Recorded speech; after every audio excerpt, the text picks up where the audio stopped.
Gaun itu ditempatkan di atas lututnya, memperlihatkan kaki putihnya yang indah. Dia terlihat seperti sedang syuting serangkaian kemeja pria. Hansen mengerutkan kening. Ganti bajuku dan kembali ke kamar. Saya akan memanggil sekretaris untuk membawa pakaian. Usi memandangnya dengan merendahkan. Itu hanya piyama, kamu suka lempar, aku tidak punya waktu untuk menemanimu.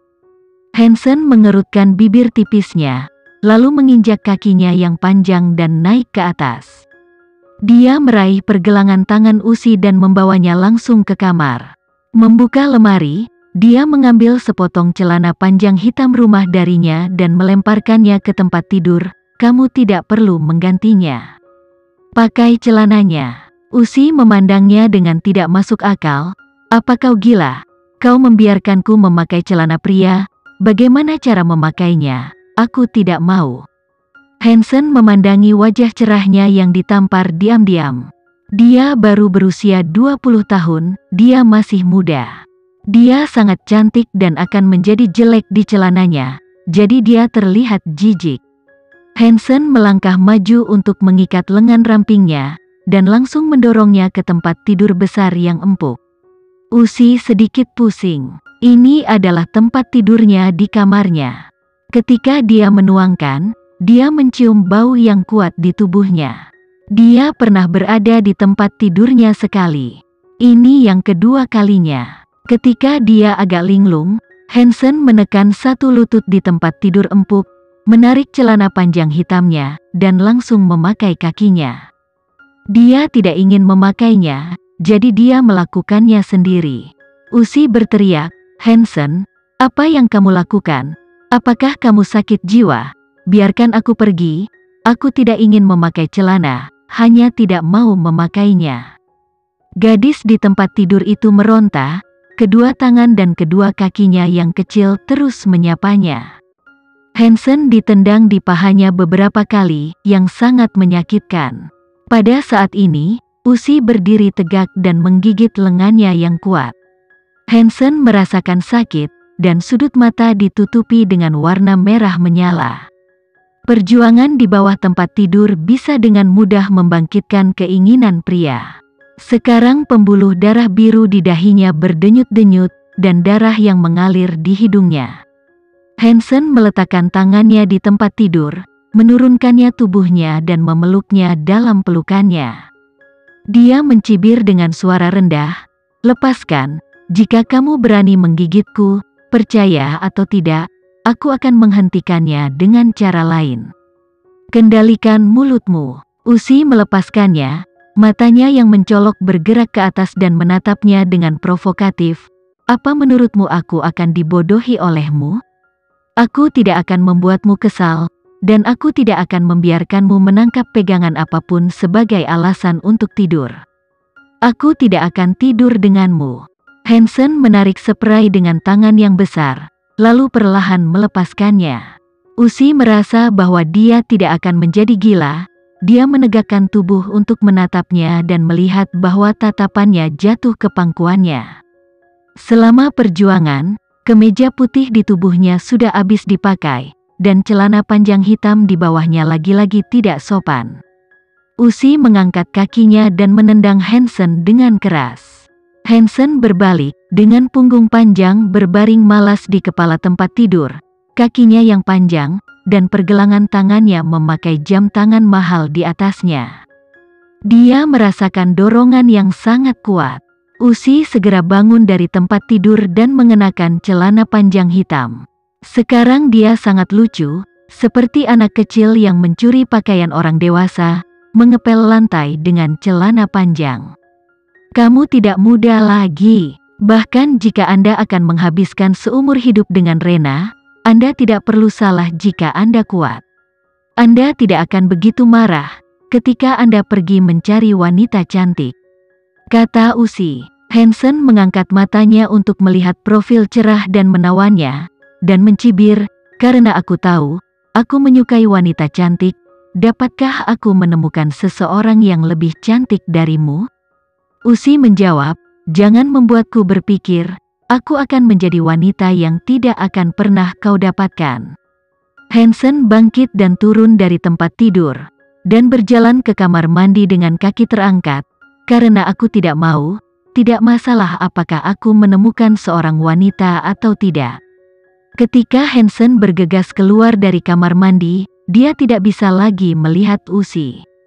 Dia keluar dengan cepat dan segera melihat bayangan cantik yang sudah ada di dapur. Usi sedang merebus air untuk masak mie instan, tapi jari-jarinya tidak sengaja menyentuh wajan yang panas. Usi berteriak kesakitan. "Kenapa kamu begitu ceroboh?" Hansen melangkah mendekat, memegang tangannya, dan memasukkannya ke dalam mulutnya. Usi hanya terdiam, karena itu sangat menyakitkan. Dia menatap Hansen yang baru saja mandi. Dia juga memakai kemeja putih. Sudut-sudut kemeja tidak diikat ke ikat pinggangnya, tetapi digantung dengan santai. Rambut pendeknya yang basah menutupi kelopak matanya yang dingin. Sekarang Hansen lebih tampan. "Kamu mandinya begitu cepat?" kata Usi. Hansen melepaskan jarinya dan tidak memandangnya, tetapi meletakkan jarinya di bawah air dingin lagi. "Aku tidak senang, kamu tidak tahu." Usi tidak berbicara lagi. "Apa yang kamu lakukan di dapur?" "Memasak mie, aku lapar." "Kenapa kamu tidak meneleponku?" "Oh, tidak berani. Hari ini saya tidak memenuhi kewajiban profesional saya." "Saya sedikit keras kepala. Saya tidak tahu apakah Anda benar-benar tidak memanjakan saya suatu hari nanti. Seperti yang dikatakan generasi kedua yang kaya, biarkan aku menjadi mainan pria lain. Jadi saya tidak berani menelepon Anda lagi." Hansen melirik penampilannya yang malas, lalu mengangkatnya ke samping dan menariknya ke sofa di ruang tamu. "Duduklah dengan tenang, aku akan masak mie untukmu dulu, lalu aku akan keluar membeli salep setelah perutmu kenyang." Usi mengawasinya memasak mie instan di dapur. Dia sangat pandai memasak. Mata Usi terbebas untuk beberapa saat, dan pada saat ini, terdengar gemerincing, dan bel pintu villa berbunyi. Seseorang mengetuk pintu. Hansen juga mendengar bel pintu di dapur. Dia berbalik dan melihat Usi di dekat pintu dapur. Wajah Usi agak pucat. "Ada apa? Siapa yang ada di luar pintu?" Hansen bertanya dengan suara rendah. Usi menunjuk ke pintu. "Ibumu ada di sini." Mata hitam dingin Hansen langsung tenggelam, dan tidak ada perubahan ekspresi di wajah tampannya. Dia hanya berkata dengan ringan, "Pergi ke atas dan tutup pintunya." Usi naik ke atas. Hansen membuka pintu villa, dan pengawalnya mendorong Nyonya Gunawan masuk. Ibu Hansen memiliki kaki yang cacat selama lebih dari 10 tahun dan telah menggunakan kursi roda. "Hansen, aku mendengar bahwa Usi, si kecil telah kembali ke Yogyakarta." Nyonya Gunawan sangat membenci Usi, jadi begitu dia masuk, dia memarahi Usi sebagai pelacur. Hansen mengerutkan bibir tipisnya, lalu menatap pengawal berpakaian hitam itu dengan tenang, dan pengawal berpakaian hitam itu dengan hormat berkata, "Nyonya, Tuan, saya akan turun dulu." Pengawal berbaju hitam keluar. Hansen memasukkan satu tangan ke dalam saku celana, dan raut wajahnya yang tampan dipenuhi dengan sedikit ketidaknyamanan. Nyonya Gunawan berpakaian mulia dan cantik. Dia juga sangat muda dan memiliki rambut yang rapi. Dapat dilihat bahwa dia cantik ketika dia masih muda. Tapi alis dan matanya dipenuhi dengan kebencian, dan dia terlihat seperti wanita yang tidak dirawat dan dicintai oleh suaminya selama bertahun-tahun. Melihat putranya menjaga Usi, Nyonya Gunawan dengan cepat mengencangkan sandaran tangan kursi roda. "Hansen, apa yang aku katakan salah?" "Ibu Usi, Sarah, adalah cinta pertama ayahmu. Meskipun dia menikah dengan keluarga Baswedan, dia juga berhubungan dengan ayahmu, dan keduanya berselingkuh dalam pernikahan. Hari itu Sarah dan ayahmu ditangkap oleh Rosa Baswedan dan aku di tempat saat Sarah dan ayahmu membuka kamar hotel. Kemudian, Ketika Rosa Baswedan mengantar Sarah pulang, keduanya mengalami kecelakaan mobil. Semuanya tewas, dan saya juga dalam perjalanan pulang. Dalam kecelakaan mobil, saya kehilangan kaki dan menjadi orang yang tidak berguna. Saya telah berada di kursi roda ini selama 15 tahun.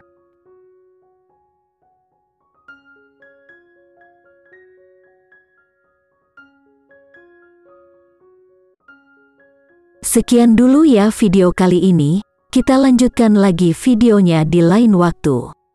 Oh iya, bagaimana menurut kalian? Semoga bisa sedikit menghibur kalian semua. Untuk teman-teman yang baru nonton, jangan lupa subscribe ya, hehehe. Dan kalau teman-teman ada yang ingin gabung langganan, bisa langsung gabung saja untuk dapat fitur yang menarik dan sedikit membantu Mimin. Terima kasih banyak sudah menonton, sampai jumpa lagi, bye.